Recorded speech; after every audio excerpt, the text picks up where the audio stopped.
Lifestyle design is an entirely new approach to business and life that can make you happier, freer, and richer. Right now, thousands of people around the world are adopting the principles of lifestyle design and using it to travel, spend more time with their families, and to do the work that they love the way that they want to do it. But lifestyle design goes beyond that. It's also about changing our approach to our work life balance. It's about embracing the promise of modern technology. And it's a movement and a cultural change, and it's very likely going to be instrumental in shaping the future. Sound hyperbolic? Allow me to explain exactly what lifestyle design is and why it's so important. Lifestyle design simply means that you are designing your lifestyle. It sounds simple and it sounds obvious, but it's something that most of us never do. When was the last time you sat down and asked yourself what you wanted life to be like? What you wanted your daily routine to be like, and how you intended to get there? If you're like most people, you will have fallen into a job because you had no other option and that was what you were taught to do. And probably you've just kind of survived until now. You'll live within your means, you'll work the hours you're set, and you'll even probably have chosen where you live based on your work. So, right now, you've not chosen your life. You have no choice about where you live. You have no choice about how to spend the hours between 8 a.m. and 6 p.m., taking into account your commute. And you probably have limited choice on how you spend the rest of your time due to time and budget constraints. Adding insult to injury, you're probably also an employee, which basically means that you're doing what someone else says and exchanging your time for money. As an employee, you'll probably be given set work to do during the week, and you'll probably be reprimanded if you don't do it in time.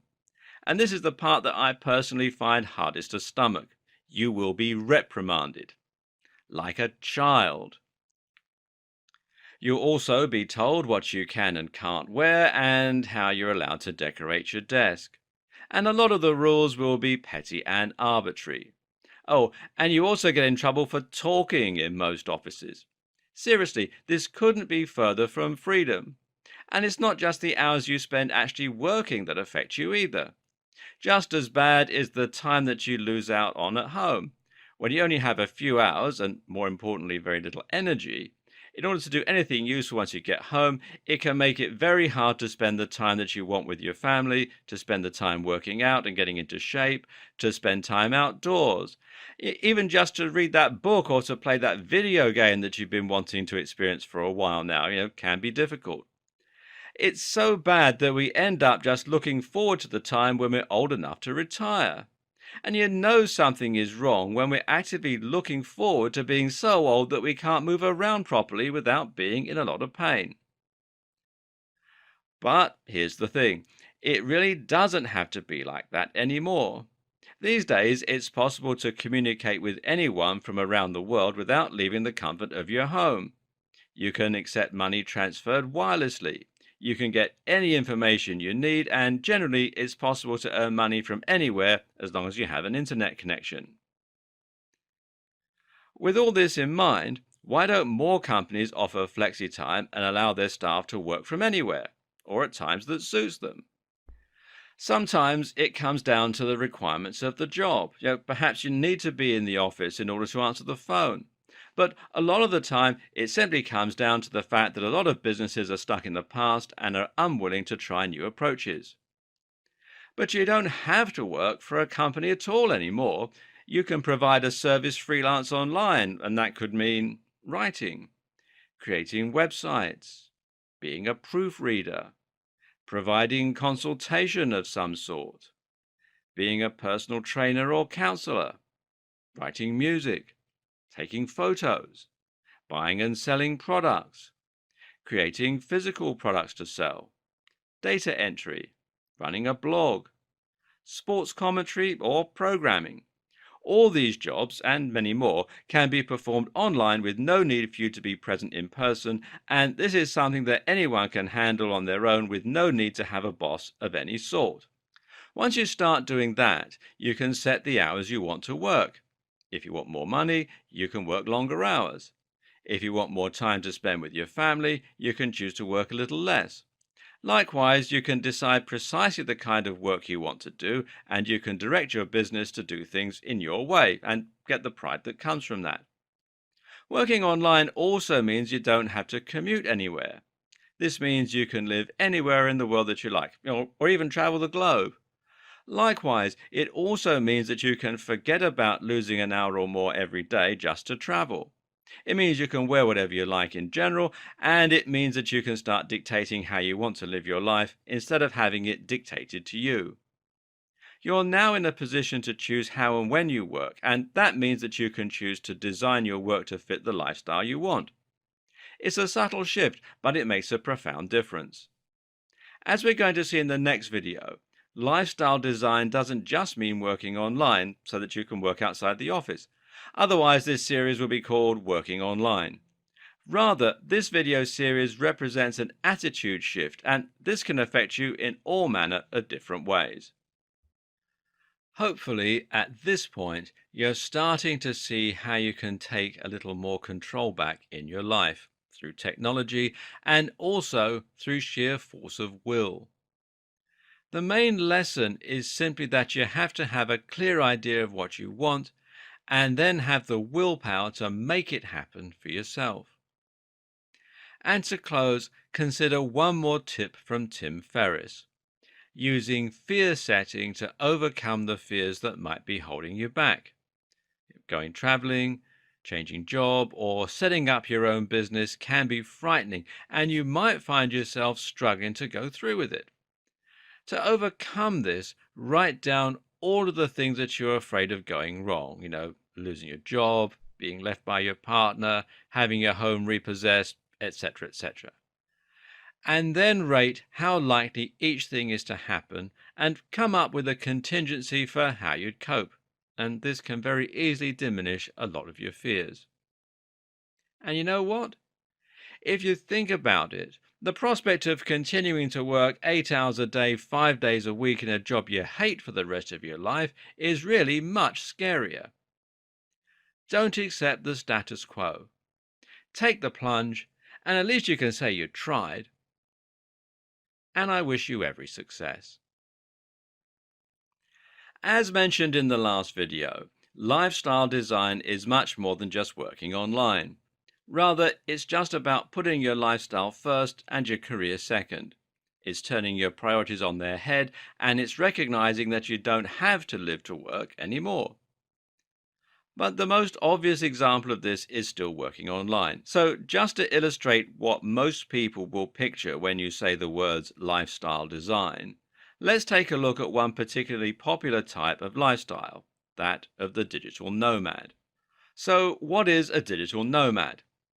A digital nomad is someone who has completely rejected the conventional idea of working in an office or really of accepting any restrictions whatsoever.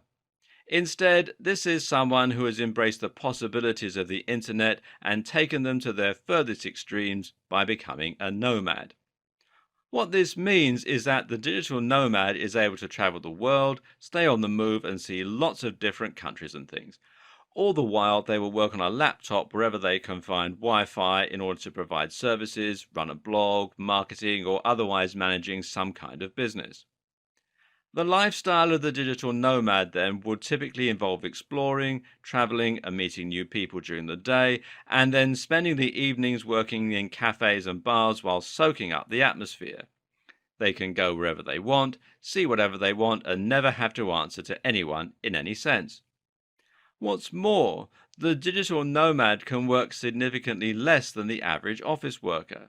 That's because the cost of staying in hostels, traveling on cheap rail fares, and generally living their kind of lifestyle is much less than renting a property or paying off a mortgage.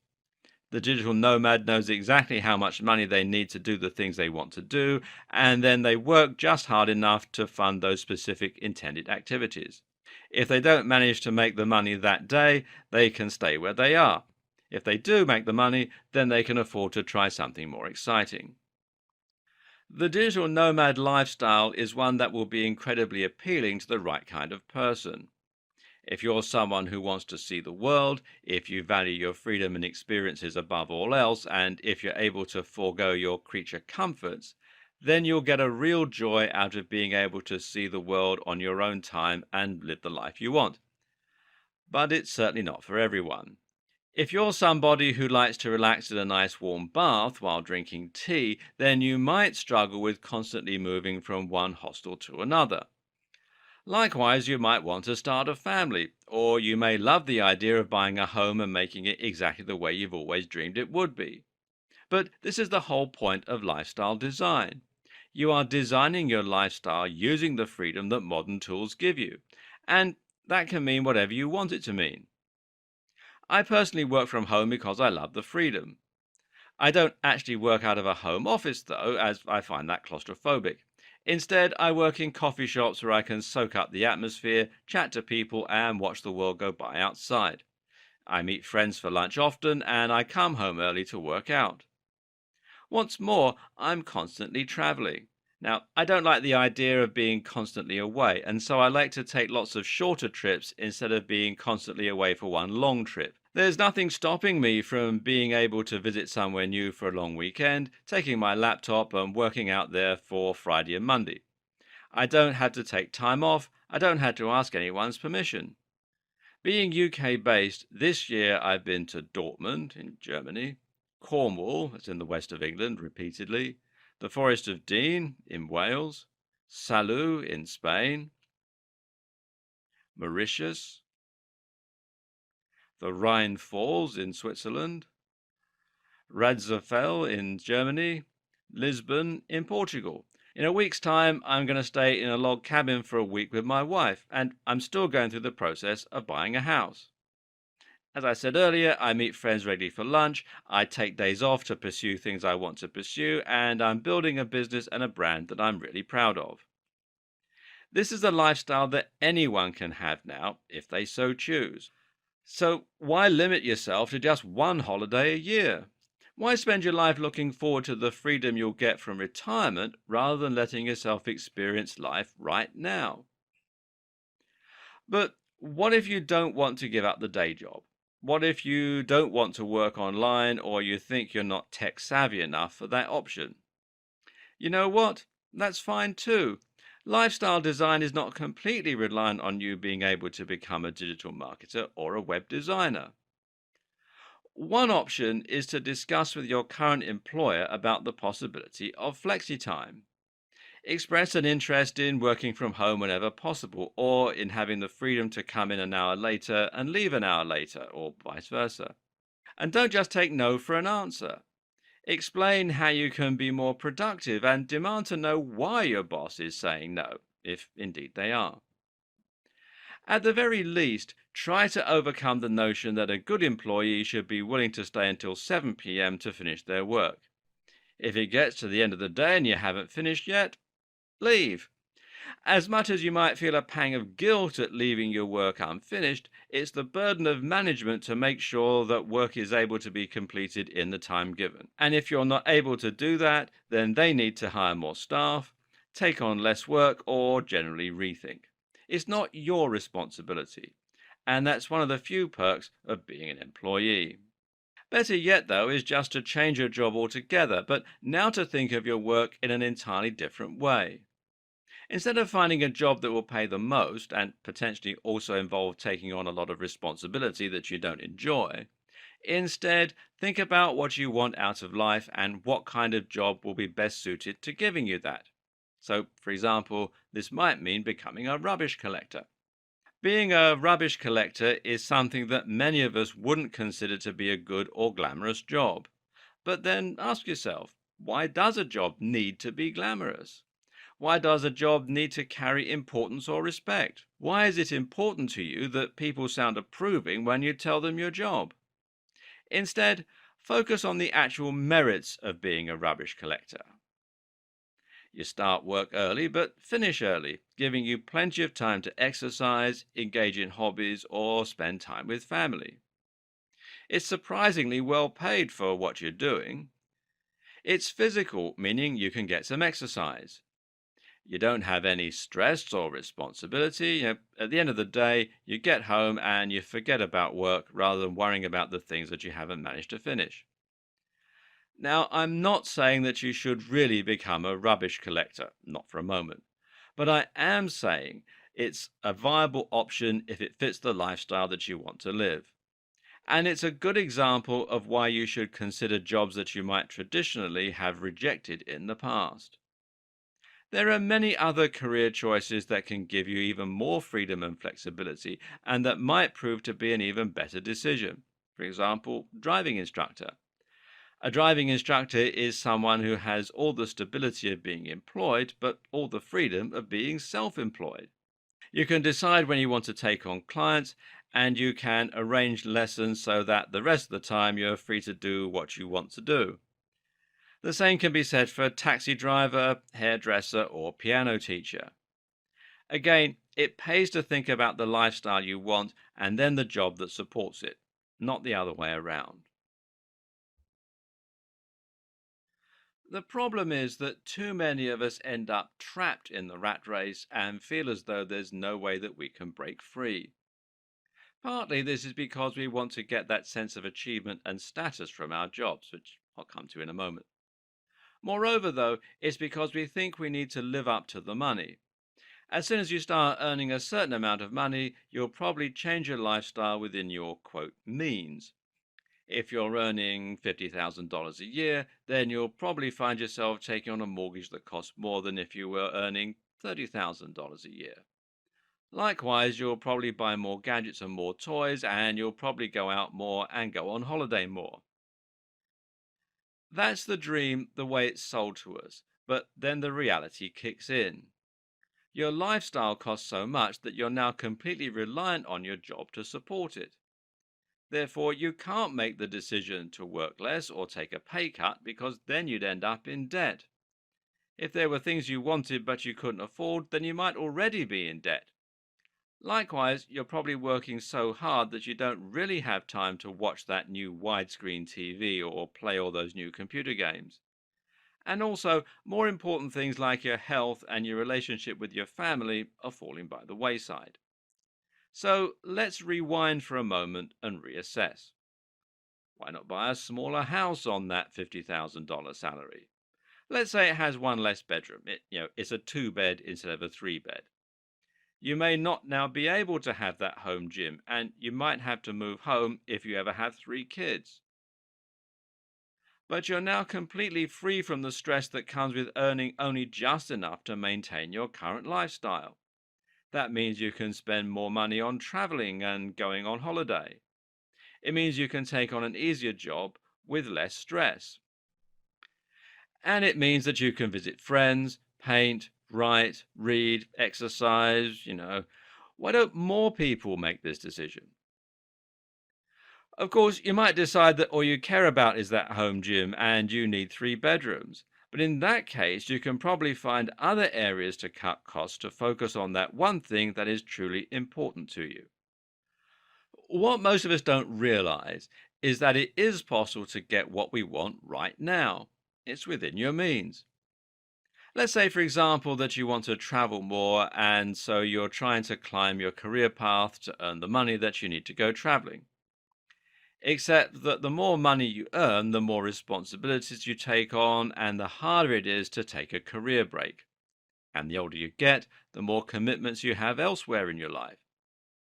It's never a good time to travel. So, you know what? You should just do it now. And there are plenty of ways to do it cheaply thanks to budget airlines, Airbnb, and more. My recent trip to Switzerland, for example, cost me all of $50, or the equivalent in British pounds. I live in the UK, so an EasyJet flight cost me barely anything, and I was able to get it even cheaper because I'm fortunate enough to know a pilot. A return flight cost about $20, and we booked the accommodation one night with Airbnb. It was an incredible cabin on the side of a beautiful mountain in Siskikon. And I spent the rest of the time staying with a friend. You must know at least some people who live abroad. I worked on the Friday and the Monday and a little bit extra on the Saturday to earn back the cost of the journey. Even without working online, you can probably do something very similar. And there's plenty of exploring to do in your own country and nearby without needing to travel all the way to Asia or somewhere else that will cost more money. So you can have that traveling lifestyle without being a rich CEO. In fact, it's much easier. Likewise, you might dream of having the perfect idyllic house. But again, you don't need to be rich from your job to get there. Instead, why not just focus on making the very most out of a relatively modest sized property? And this can be more successful than you probably expect. For example, if you want your home to look a lot more beautiful, one of the best things you can do is to simply remove items of decorating. Now, I know this sounds counterintuitive, but when you reduce your clutter a lot, you'll find that it's much easier to keep tidy. What's more is that the average value of your belongings will go up. So throw out 50% of your decorative items and you'll be left with only the very best things that you couldn't part with, resulting in a much more beautiful looking home. Likewise, sometimes it takes just one stunning feature to make your home truly special and unique. How about saving all your money towards a spectacular water feature? Personally, I'm buying a smaller home than I would ideally choose, despite being able to afford more. But for approximately $20,000, I'll be adding an office pod to the garden. It's a stunning, modern 2.5 by 2.5 meter office that is made from renewable materials and has large double glazed windows looking outside. It's a stunning feature that will increase the value of the property and that I'll be able to work in while the rain hammers on the glass outside. The perfect home without being rich. And often, if you really think about your dreams, you might surprise yourself. My friend recently quit a high paying job building defensive weapons for a startup that sold to the military. Instead, he became a park ranger. Why? Because he loves exercise, loves being outside, and he's fascinated by bugs. Go figure. But he's much happier now on a smaller salary, and he can't wait to get into work every day. I could personally see myself loving being a tree surgeon. Every day is a high adrenaline adventure. I've been promoting the idea of quitting a job and becoming a park ranger or a rubbish collector a fair bit now, and understandably, some people watching this might be a little perplexed. If you're a motivated type A personality, then perhaps you can't stand the idea of being a rubbish collector or working for a nature reserve. But here's the thing. You can get your sense of progress and your sense of satisfaction outside of work. My sister did an art degree and loves creating sculptures out of paper. She was even hired to make an advert for a prominent musical artist. Now she works in telesales. Is she happy doing that? Well, yes, because she still makes art as a hobby, sells it on the side, and gets a real sense of reward from that. She feels like she's making progress and it has nothing to do with her job. Likewise, she's making an additional income from having another source of revenue. Again, you can do the same thing. Want to be a music artist? Well, the best way to accomplish that in this day and age is to get onto YouTube and start building a following. This is much easier and will give you satisfaction and reward right away. Or maybe you'd love to be an author. Great. Find a job that doesn't take over your life and then use the extra time to write your killer novel. You can always publish it yourself on Kindle or using a print-on-demand service like Lulu later on.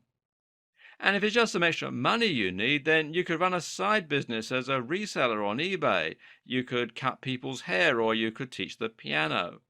You could even let your room to students for a few weeks of the year or use Airbnb. There are countless ways that you can make more money that don't involve working longer or taking on a ton of stressful responsibility in your current career. And there are other reasons that wealth doesn't equal income too. For example, you can often save a lot of money just by making changes to your lifestyle, and this will often be enough to increase your overall wealth. Now, that might mean that you stop drinking coffee in the morning. That's $3 5 days a week, which is $15 a week, which is $60 a month, which is $720 a year, aka a cheap staycation, right?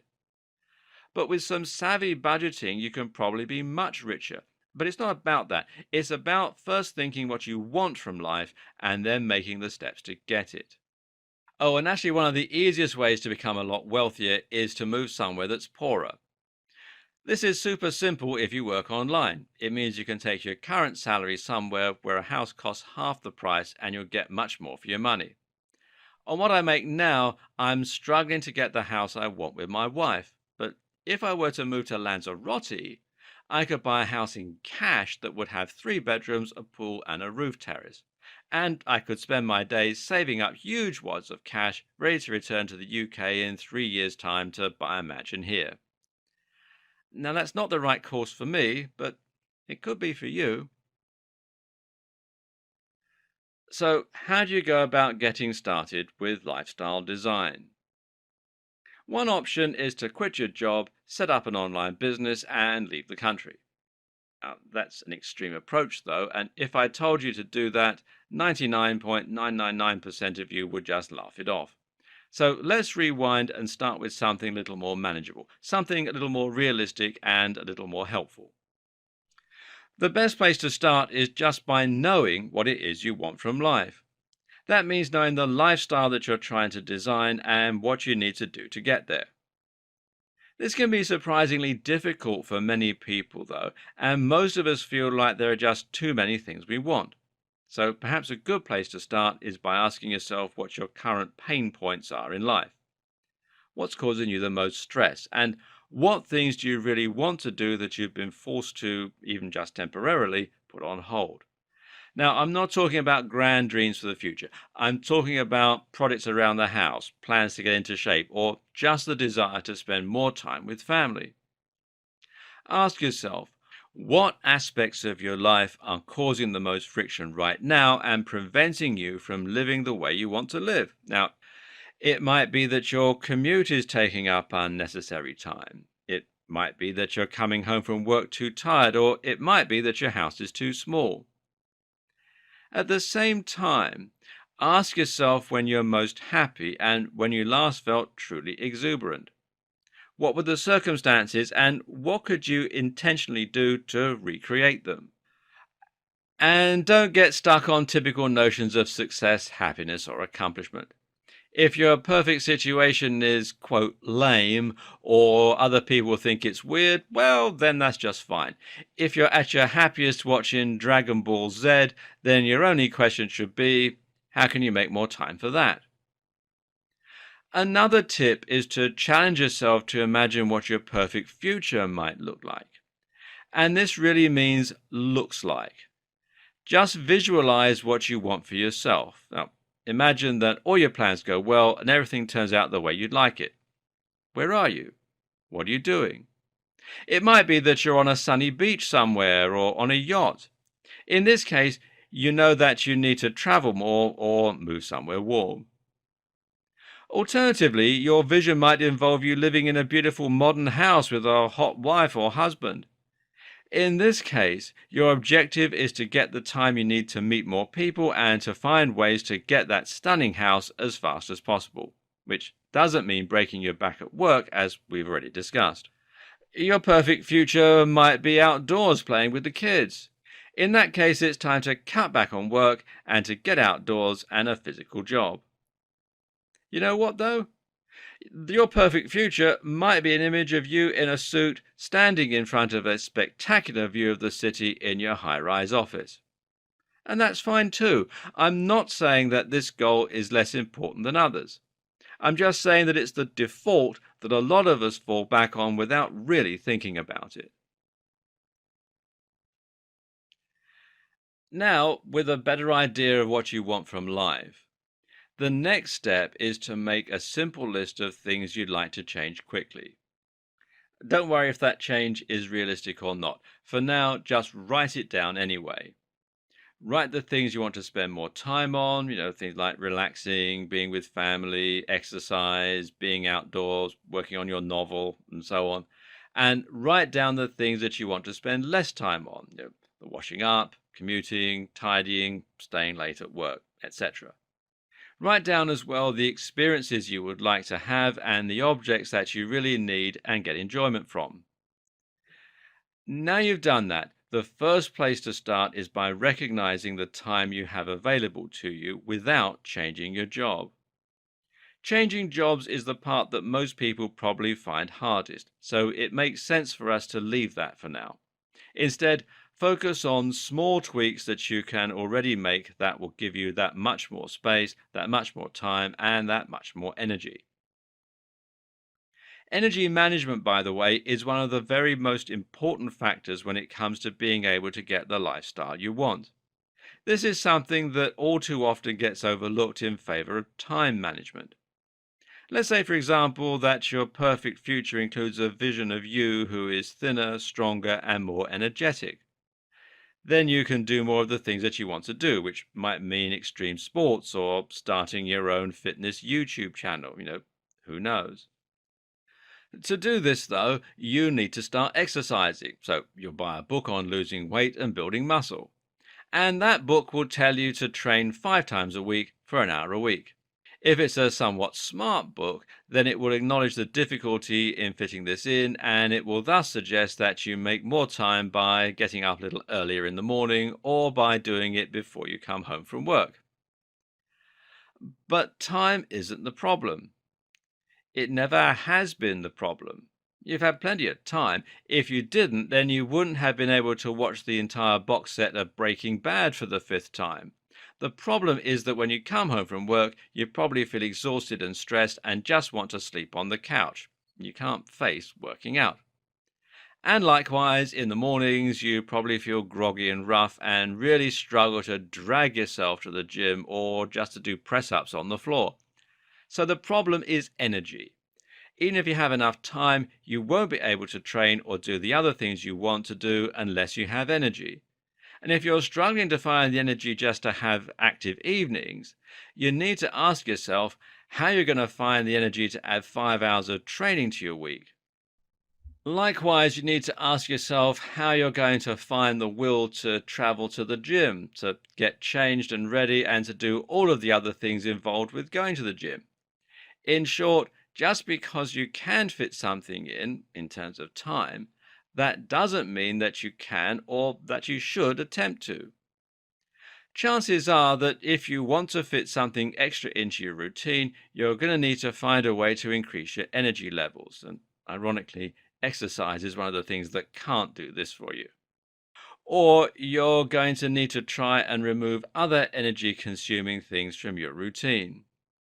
Just know that energy is a finite quality and it's one of the biggest limiting factors in terms of what you can accomplish during a given day, week, or month.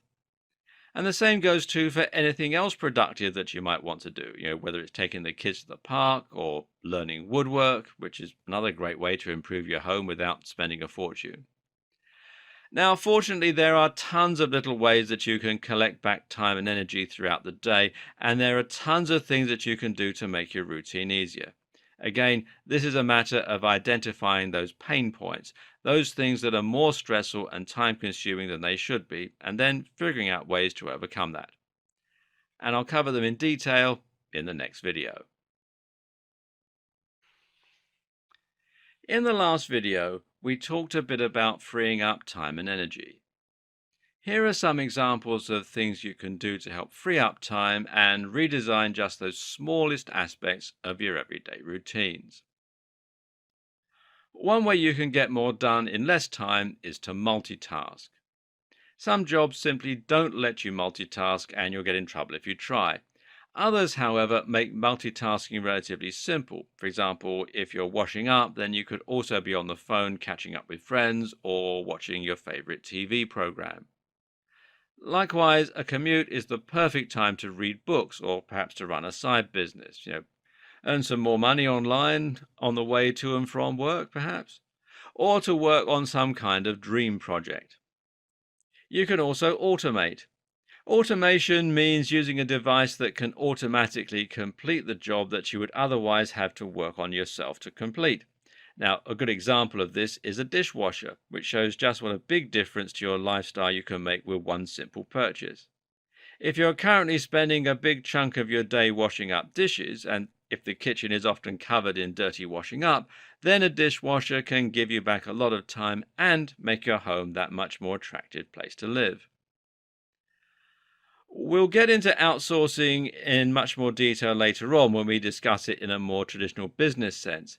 However, even in your daily life, outsourcing can be a great strategy to help give you more time and to help you achieve more. You can do this by hiring someone such as a virtual assistant, someone who can, for example, help you book appointments and meetings or even find potential holidays. Alternatively, outsourcing can also mean delegating by asking friends or relatives to help you with various tasks. Got to plan a stag party and don't have time? Well, ask one of the ushers. Have too many calls to make? Ask your partner or a friend to help out. You'll be surprised how often people are willing to help. Then there's reducing clutter. Now, this is absolutely essential. Reducing clutter around your home can make a massive difference to not only the look of your home, but also the amount of space you have available and the amount of time. We've already discussed how much reducing clutter can improve the look of your property, by increasing the average value of what's on display. But it can also make it much easier for you to keep things clean and tidy and save time when you're looking for things, etc. Saying no and saving time is also very important. Many of us will spend an awful lot of time doing things we don't want to do, being with people we don't want to be with, and generally feeling pressured to take part in a range of activities we're not really interested in. As you might imagine, this isn't a particularly good use of your time, and seeing as how precious your time is, it's crucial to start treating it as such. Don't be afraid to say no when someone invites you out, and don't feel like you have to do anything that doesn't help you work towards your goals or bring you joy. We all have responsibilities, but going down the pub to see that friend you don't really like is not one of them. Meanwhile, you should also start thinking about other choices you make in your life and how they will likely affect your lifestyle more broadly. For example, we've already seen that your choice of job will affect the hours you work and the amount of stress you bring home with you. But have you considered the importance of the location in which you work? In other words, how close is it to your home? How far is the commute?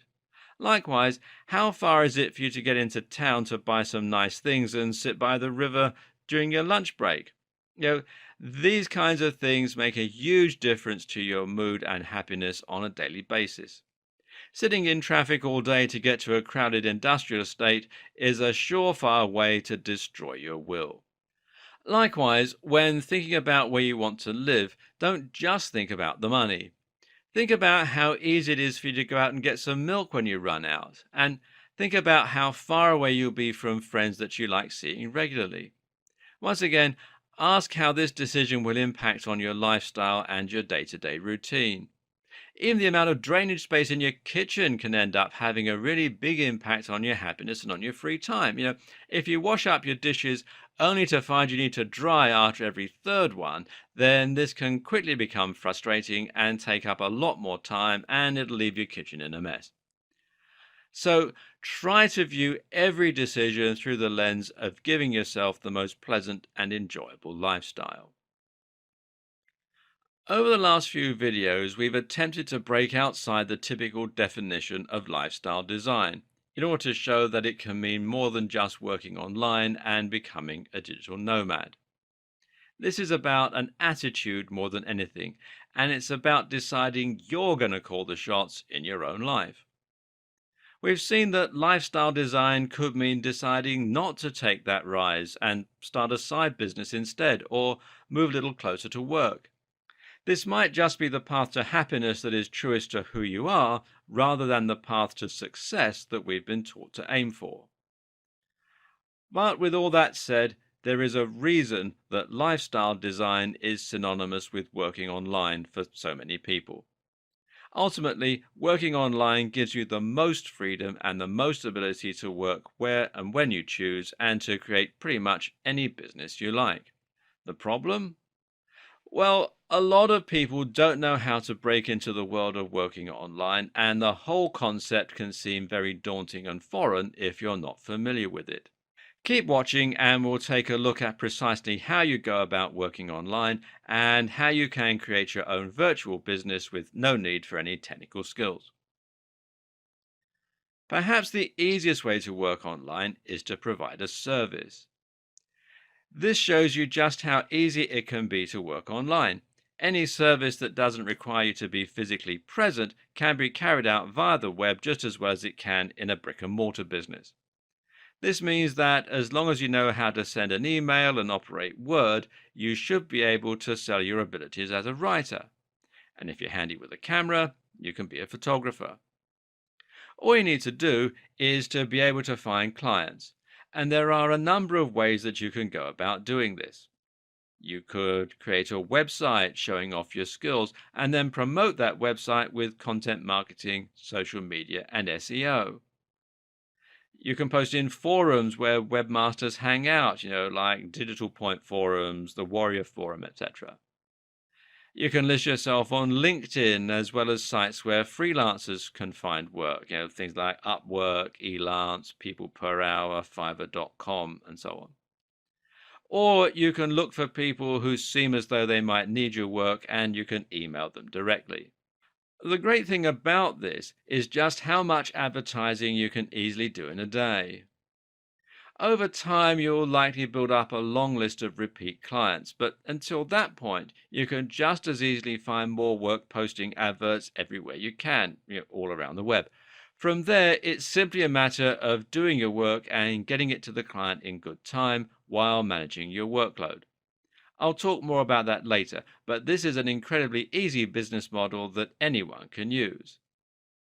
Another option? Well, find employment providing your service.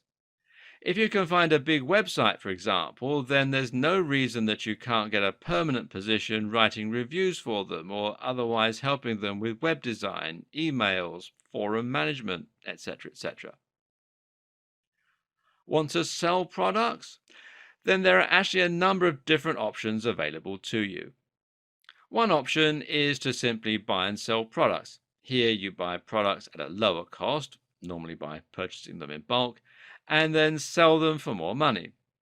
Alternatively, though, you might be able to create your own products, handy if you're good at arts and crafts. When it comes to buying products to sell, this of course means there's an upfront expense, which in turn means there's always going to be an element of risk. That is to say that if you don't manage to sell all of your inventory, then you can risk making a loss overall. But while this might sound like a risky strategy for someone new to online business, the reality is that you can actually manage it in order to reduce the likelihood of that happening. If you buy only a small amount of inventory to begin with, then you can wait until you've sold the first batch before reinvesting that money to buy more. Over time, you make bigger and bigger investments until eventually you're turning over a lot of stock and a lot of revenue. Of course, you'll also need to find ways to drive people to your online store, though. In this regard, you once again have several options. You can advertise. You can start out on eBay and build up customers that way, or you can run a website and use that to promote it. To begin with, though, selling through eBay as well as an e-commerce store is one of the best ways to start making profit right away. Both these business models are incredibly easy to manage and are accessible for anyone without any need to learn the ins and outs of internet marketing or of the web in general. But they still aren't perfect. That's because the best way to earn money is with passive income, meaning that you're earning money even when you relax and unwind. Passive income means that you've set up an entirely automated business model that will generate revenue while you're traveling, while you're sleeping, or while you're doing other things. So, how can this work? Let's start by looking at some forms of passive income that you can use with the business models we've already seen. Arbitrage means that you're simply passing on work and taking a cut. You're the middleman or woman, or perhaps a broker, and that means that you aren't actually doing the heavy lifting yourself. So, for example, you might advertise your services as a writer, web designer, a photographer, or an artist, just the same as you were before. But now you're going to simply outsource the work you receive to someone who is freelancing for you, in which case you'll call yourself an agency, or to a white label service, and that's a service that's happy to go uncredited. This isn't in any way immoral. White label services exist explicitly for this purpose, so there's no reason you can't use them in this capacity. Often these white label providers are overseas, meaning that they are able to survive on a much lower salary. You'll send a lot of emails, but other than that, this allows you to scale up your business by taking on more clients and outsourcing more to freelancers, taking a profit each time you do. Imagine if you could use white label services to run a store filled with physical products. Oh, wait a second. You can. Drop shipping means exactly that and basically describes the process of selling products that aren't yours and that you don't have in stock. Instead, all you do is find a company that is happy to work behind the scenes for a cut of the profit. These companies will fulfill orders that you pass on to them and will even let you put your branding on the packaging and sometimes on the product themselves. It can be tricky to find dropshipping companies, but if you do, then you have pretty much the ultimate business model set up. The method that a lot of people use to start their own online business is to create a blog.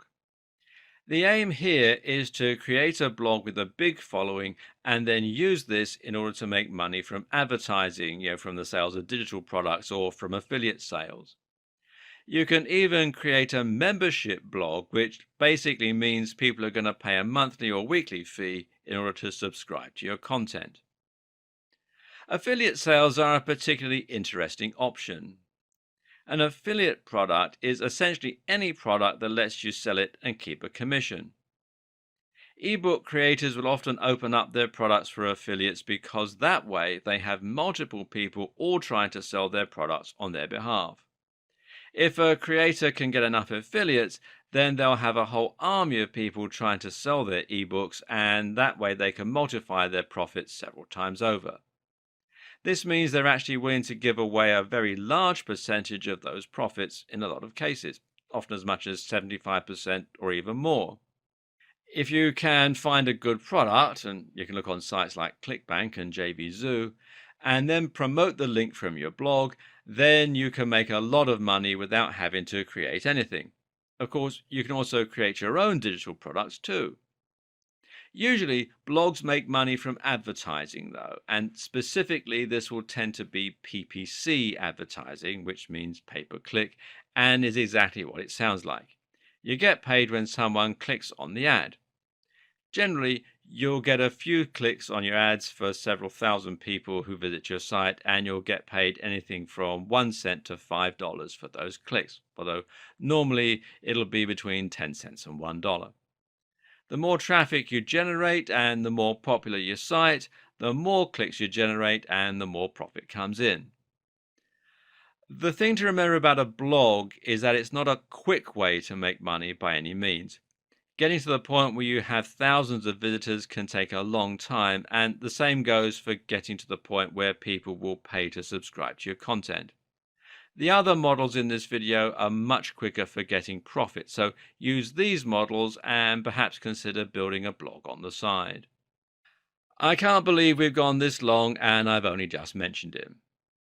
Tim Ferriss is one of the biggest names in the lifestyle design movement and is famous for one of the books that arguably kicked it all off, The 4-Hour Workweek. In this book, Tim describes some of the basic tools that you can use to work less and travel more, and among those, he describes creating a money-generating muse. What's a muse? It's a completely automated business model that will bring in revenue. But in the book, he describes one specific method, which is to create a sales page that promotes a particular affiliate product, and then to simply pay for PPC, pay-per-click ads on Google or Facebook. Now you can choose your bids for those ads. So let's say you're paying 10 cents per click.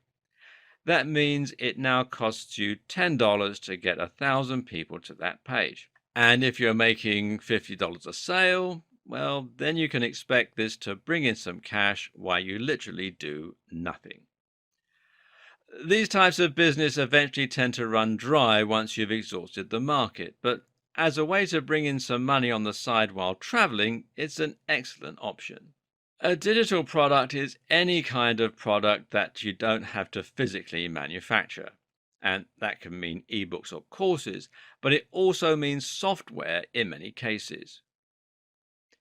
Creating a digital product and selling it from your website is a great way to monetize a website.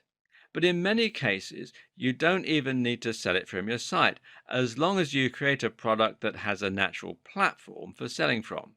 A platform is basically your route to market and the site that deals with sales. One example would be the Kindle store. If you write a great book and submit it to the Kindle Direct publishing site, then you can bring in revenue without having to do any promoting yourself. That's because people will be able to use the tools that Amazon provides to find your book, and Amazon will handle all the transactions too.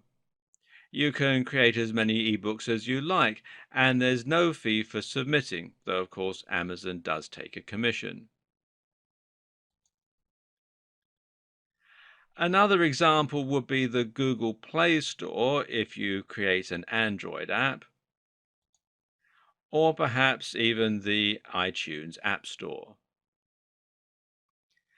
Even if you have a completely passive business online, there will be times when you need to do some management or upkeep.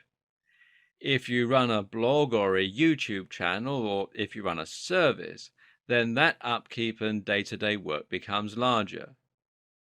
And if you're still working in an office, even if you've negotiated better working conditions, then you'll have a lot of admin, correspondence, and general management to tangle with. So, a big part of living the lifestyle you want is going to be managing your workload, managing client expectations, dealing with colleagues, etc., etc. And this is where you need to start being savvy if you're going to reduce the work you're committed to and buy back your freedom. One of the big challenges when it comes to managing your workload is how you're going to pitch your service to your clients. In other words, how quickly can you complete their work? How much work are you able to finish? And this is important because the phrasing you use will dictate how free you are. Now, let's say you're a writer and you promise to complete 8,000 words a day for your client. This now means you have to work until you finish that workload. And if you can't fit it in, then you'll have to let them down and you might end up losing them as a client. How might you deal with this better? Well, one option is to say you'll provide a TAT for each piece of work as and when you receive the order. Another option is to say you'll finish X amount by the end of the week and then manage how you're going to complete those orders. Another thing to think hard about is specifically which clients you want to work with. And this is something that Tim Ferriss talks a lot about in his book. He describes the 80-20 principle that dictates that in most work, you tend to get 80% of your yield from 20% of the work. In terms of working for clients, this suggests that 80% of your profits will come from 20% of your clients, in which case it makes sense to do some culling. It also makes sense to try and remove all the clients that are particularly difficult. You need to think about the people you work for in terms of their communication overhead. What you'll find is that some clients make everything more difficult by constantly sending emails, asking questions, and demanding Skype meetings. Others will make life easy by paying on time, communicating briefly but efficiently, and generally just trying to help you both get as much work done as possible. Avoid time wasters and definitely avoid working with wantrepreneurs who would rather feel important than do actual work. I have a policy that if a new client requires a Skype meeting, then they're probably not for me. In the past, I would often have long meetings on Skype with people, sometimes lasting hours, only to then find that they only wanted 10 minutes worth of work. And this just creates so much more admin and so much more stress that you're better off turning down some of your work and limiting the amount of people you have to deal with and how hard they are to work for. The same kinds of principles can apply in the office too. If you have any say in the matter, then try to reduce the number of meetings you take part in to an absolute minimum. If you could convey the same information in an email chain, then do. Tim Ferriss again gives some pointers here. One of his pointers is to only check email at set points throughout the day and to set up autoresponders to inform people of that fact. Make sure that you provide an emergency number, but also make sure that you really make clear that this number is intended only for emergencies. This way, people can get in touch if they absolutely have to, so you aren't worrying, but most people won't bother you. The problem is that as soon as you answer emails and start dealing with other people's requests, you've become reactive as opposed to proactive. And by the time you've responded to everyone, you'll have another task sitting in your inbox. Another tip: when answering the phone, begin your conversation by saying you don't have much time. This allows you to get to the point quickly without being rude. They might offer to call back at a more convenient time, but you need to squash this idea and encourage them to talk right now, but quickly. What if you want to go the whole hog and become a real-life digital nomad? Then go for it. If this is the kind of lifestyle you're interested in, then it's going to take some work, but it will also provide you with some incredible experiences that will change you as a person. So, how do you go about it? Well, using any of the online businesses we've already looked at will help. And at the same time, so too will planning routes and adventures that allow you to stay within your means and which also give you constant access to the internet. Let's look at some small tips that can help a great deal. Nomads.com is one of the biggest online communities for nomads and provides not only a large number of great articles, posts, and resources, but also networking opportunities. The latter means you can find clients and business partners, but also that you can find places to stay and even people to date and meet up with. Unfortunately, membership is not free. However, you will find that you get a lot more out of it than you pay, so it's worth it if you're serious about this lifestyle. The right tech will make all the difference to your ability to work conveniently on the go. For example, you'll need to invest in a laptop that is small, light, and powerful. At the same time, it should have a very good battery life and be affordable enough so that you won't be heartbroken and destitute if it should get damaged or lost. A good bet is the Surface 3 or the Surface Pro 3 or 4 if you have a little more cash to hand. There are many other devices and gadgets that can also help. One example is the Microsoft Universal Folding Keyboard, and this is a keyboard that does what it says, folds. It folds down small enough to fit in a pocket and is highly water resistant. It lasts for yonks on a single charge and is generally a great backup. You should also have some kind of internet dongle, unless you can rely on your phone's wireless tethering. And you should get a universal charger that you can use to recharge your devices regardless of what the power supply voltage is or what the power sockets look like. Another tip is to always underpack. It's easier than you probably think to buy things abroad, so instead of worrying that you don't have anything, underpack and replace what you find you need. This will help you to travel much more lightly and will make everything from getting on the plane to trekking around foreign countries that much easier. Before you visit somewhere new, always be sure to research where the best places are to work. Often you'll find that there are designated co-working areas or at least great stores with good Wi-Fi. As well as hardware, think about the software that will help you. A world clock app for Android is a very useful tool, as are many conferencing apps and collaboration tools like Google Drive, Asana, and others. Open source software like OpenOffice or LibreOffice are great too, as you can download updates from the web for free.